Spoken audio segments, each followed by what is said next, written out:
Everyone welcome to back my YouTube channel city education. तो देखो आज जो स्पेशल ओटीटी एग्जाम होता तो पेपर 2 रे आसीथिबा चाइल्ड डेवलपमेंट पेडागोजी क्वेश्चंस गुड़ाक आज आम देखिनेबा। जदि आपण मैंने एग्जाम देइछंती तो आपण मैंने चाहिले कहार केते स्कोर हैला संपूर्ण वीडियो देखि सारिला परे जानि पारिबे। तो देखो प्रथम क्वेश्चन होची एटा सर्वे क्वेश्चंस कि केउटी परीक्षा स्कोर रो विश्वसनीयता को प्रभावित करि पारुतबा एक बाह्य कारक नुह।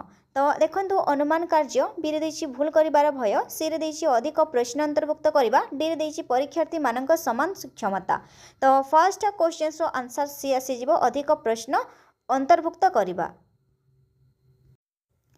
नेक्स्ट क्वेश्चन होची देखंतु 25 नंबर एक गणित परीक्षा रे 14 जन परीक्षार्थी अंक निम्न रे दिया जाइछि।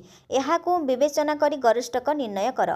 तो केवल मु आंसर कहि देउछि, एहार माने करेक्ट आंसर आसीजिवो गरिष्ठक 17, option C correct answer.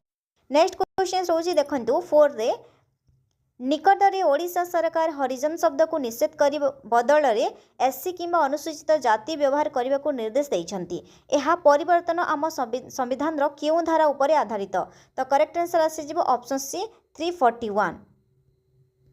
Next question रोचे देखो 5 रे क्योंटी स्थानिक बुद्धिमत्ता वर्ग रे आसी।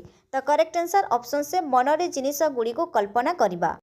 तापर नेक्स्ट क्वेश्चन होची क्यों शब्दटी पावलोव अनुबंधन सहित जड़ित नुह। तो ऑप्शन से बी आसीजिवो करेक्ट आंसर पुनर्बलन। बाकी उद्दीपक साधारणीकरण स्वतः स्फूर्ति पुनरुद्धार एंड डी देछि अधिग्रहण पर्याय यही सब गुड़ाक पावलोव अनुबंधन सहित जड़ित, किंतु आमर जो ऑप्शन बी देछि पुनर्बलन एटा जड़ित नुह। तो बी आसीजिवो करेक्ट आंसर। तापर देखो परवर्ती क्वेश्चन 7 रे देछि पाठ्यक्रम योजनार क्यों मॉडल रे फलाफल गुड़ी को दल स्तर रे नुहे बरं व्यक्तिगत स्तर रे परीक्षा करा जाय। तो करेक्ट आंसर आसीजिवो ऑप्शन बी शिक्षार्थी केंद्रिक। तापर परवर्ती क्वेश्चन देछि व्यक्तिगत शिक्षण प्रणाली पीएसआई पई क्यों उपाय सबठारु उपयुक्त। करेक्ट आंसर ऑप्शन डी प्रकल्प पद्धति। नेक्स्ट क्वेश्चन होची क्यों समय को चाप और झड़र पर्याय कहा जाए।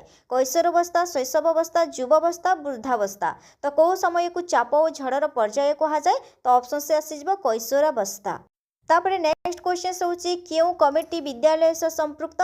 ऑप्शन बी विद्यालय परिचालना कमिटी। नेक्स्ट होची देखंतु 11 रे कोहलक सिंपांची उपरी परीक्षण अनुसार समस्यार समाधान करिबारे कोन सहाय्य करथिला। संपूर्ण परिस्थितिर अनुभव, बी देछि प्रयत्न और प्रमाद पद्धति, सी देछि सकारात्मक पुनर्बलन, डी देछि उच्चतर स्तर अनुसंधान। तो करेक्ट आंसर आसीजिवो ऑप्शन से संपूर्ण परिस्थितिर अनुभव। नेक्स्ट क्वेश्चन होची निरंतर सामग्रिक मूल्यांकन निम्नलिखित काहाको आकलन करिथाय। एटा ऑप्शन जहाँकि सी आसीजिवो शैक्षिक और सह शैक्षिक मूल्यांकन। Okay, C is correct answer. तापर 13 रे रही गठनमूलक मूल्यांकन उद्देश्य कौन। तो गठनमूलक मूल्यांकन उद्देश्य कौन, शिक्षण अग्रगति निर्धारण करिथाय गठनमूलक मूल्यांकन। तापर 14 रे देछि पाठ्यक्रम विकास संपर्क रे सठिक क्रम चयन कर। ए फर्स्ट बिट देछि शिक्षण सामग्री प्रस्तुति, सेकंड बिट देछि शिक्षण उद्देश्य गुड़िकर गठन, थर्ड बिट देछि विषय वस्तु को निर्णय, देन फोर्थ बिट देछि शिक्षण अभिज्ञतार चयन। तो एटार आमर करेक्ट आंसर आसीजिवो ऑप्शन से। ठीक अछि, प्रथमे आमर शिक्षण उद्देश्य गुड़िकर गठन कराजिवो, तापरे विषय वस्तु निर्णय कराजिवो, तापरे शिक्षण अभिज्ञतार चयन कराजिवो, लास्ट आमर शिक्षण सामग्री प्रस्तुत करा जाय। तो ऑप्शन से एटा आसीजिवो करेक्ट आंसर। नेक्स्ट 15 रहिला शिक्षा अधिकार अधिनियम 2009 केते वर्षर पिला मानक पई उद्दिष्ट। ऑप्शन से बहुत इजी क्वेश्चन आसीतिला 6 रु 14 वर्ष। नेक्स्ट होची देखंतु नाटकाभिनय क्यों प्रकार शिक्षण साधन अटे। दृश्य, श्राव्य, बी सी रे देछि प्रक्षेपित, डी रे देछि दृश्य श्राव्य। तो करेक्ट आंसर आसीजिवो ऑप्शन डी एठारे दृश्य श्राव्य। नेक्स्ट होची निम्न दत्त स्कोर गुड़िकर मध्यम निर्णय कर। एटा देखंतु हमर 15, 41, 34, 32, 11, 39, 28 एंड 12। तो मध्यम आसीजिवो 32। तापर 18 रे देछि शिक्षक केंद्रिक पंथारी काहा को गुरुत्व दिया जाए। तो शिक्षक केंद्रिक पंथारी शिक्षकों को गुरुत्व दिया जाय थाए।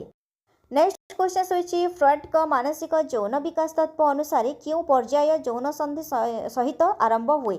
ए देछि लिंगीय पर्याय, बी देछि अव्यक्तता पर्याय, सी देछि मौखिक पर्याय, डी देछि यौनांग पर्याय। तो ऑप्शन से करेक्ट आंसर आसीजिवो ऑप्शन से यौनांग पर्याय।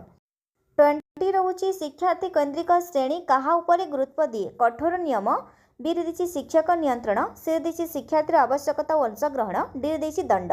तो शिक्षार्थी केन्द्रिक श्रेणी कहा उपरे गुरुत्व दी थाए? तो करेक्ट आंसर ऑप्शन सी शिक्षार्थी आवश्यकता और अंशग्रहण। तापर नेक्स्ट होछि केउटी स्वल्प मानसिक क्षमता थिबा छात्रर लक्षण नुह? तो स्वल्प मानसिक क्षमता थिबा छात्रर लक्षण नुह पचारुछि? तो ऑप्शन बी बारंबार मुंड व्यथा हेबा। नेक्स्ट होछि 22 रे पाठ्यक्रमर प्रकृति किभली हेबा उचित? तो पाठ्यक्रमर प्रकृति नमनीय और दरकार समय समृद्ध हेबार आवश्यक। बी आसी जिवो करेक्ट आंसर। नेक्स्ट क्वेश्चन होछि परिसंख्यान रे मध्यमा कोन बुझाए? परिसंख्यान रे मध्यमा कोन बुझाए? तो करेक्ट आंसर क्रमिक तथ्यर ठीक मध्यवर्ती संख्या। नेक्स्ट होछि 24 रे उच्च प्राथमिक विद्यालय बयस रे आवेग गुड़िक तीव्र और क्षणस्थायी बोली किए अनुध्यान करथिले? बी ए रे होछि पियाजे, बी रे देछि माने थर्बक, सी रे देछि एरिक्सन, डी रे देछि हर्लक। तो करेक्ट आंसर ऑप्शन डी हर्लक। नेक्स्ट क्वेश्चन होछि मानचित्र क्यों प्रकारर शिक्षण उपकरण अटे? मानचित्र आमर कोन आसीछि? दृश्य। परवर्ती क्वेश्चन 26 होछि निम्नलिखित मध्यरु केउटी एक भल परीक्षणर विशेषत्व नुह? माने भल परीक्षणर विशेषत्व नुह कहा जाइछि? तो उत्तरदायित्व। ऑप्शंस भी आसी जिवो करेक्ट आंसर। नेक्स्ट क्वेश्चन होछि विकासर क्यों नियम सूचित करे जे अभिवृद्धि मस्तिष्करू आरंभ होई पाद पर्यंत चले? तो एटा करेक्ट आंसर ऑप्शन से आमस्तक पाद। 28 रे दिया गला निम्न दत्त प्रवृत्ति गुड़िक मध्यरु केउटी वंशगत कारण नुह? ए रे देछि एक निर्दिष्ट शरीर ओजन हासन करिबा, बी रे देछि समान भाव में आक्रमणात्मक एवं स्नायुविक हेबा, सी देछि समान कार्यक्षम पाचन प्रणाली पाइबा, डी देछि अन्य चक्षु आकार और रंग पाइबा। तो हमको क्वेश्चन पचारुछि कि कोटा हमर वंशगत कारण नुह? तो करेक्ट आंसर आसी जिवो ऑप्शन से एक निर्दिष्ट शरीर ओजन हासन करिबा। ओके ऑप्शन से आसी जिवो करेक्ट आंसर। नेक्स्ट क्वेश्चन 29 रे होछि निम्नोक्त केउटीर तथ्यर एक छबिल परिप्रकाश नुहे? कोटी हमको क्वेश्चन पचारुछि कि तथ्यर एक छबिल परिप्रकाश नुह? छवि लेख, स्तंभ लेख, पौनपूर्ण आयतचित्र, डी रे देछि ग्लोब। तो करेक्ट आंसर आसी जिवो option D globe. Next question दिया गला 30 रे केउ गुड़िक केवल दृश्य उपकरण अटंती? केवल दृश्य कहा जाइछि कलापटा, चार्ट, फ्लैश कार्ड। एटा केवल दृश्य उपकरण। ऑप्शन से आसी जिवो करेक्ट आंसर। तापर देखो थर्ड दिया जाइतिला कि जड़े व्यक्ति प्रकृत बयस 20 एंड मानसिक बयस 25 हेले तार बुद्धियांक केते? आमको आईक्यू मागिछि माने आईक्यू फॉर्मूला आमे जानिछे कोन? हमर mental as by chronological age into 100। ठीक अछि। तो मेंटल एज केते देछि? हमर मेंटल एज देछि मानसिक बयस 25 देछि, क्रोनोलॉजिकल एज देछि 20 इनटू 100। तो 20 के 20 20 50 100 25 इनटू 5 125। तो केते हबो? 125। ऑप्शन डी आसी जिवो करेक्ट आंसर। तो एई थिला 30 क्वेश्चंस जाकी माने सेट बी रे आसीथिबा चाइल्ड डेवलपमेंट पेडागोजी पेपर 2 रो क्वेश्चंस जो माने एग्जाम देबा को जाइतिले तो कहार केते स्कोर हला आपण माने जानि नियंतु।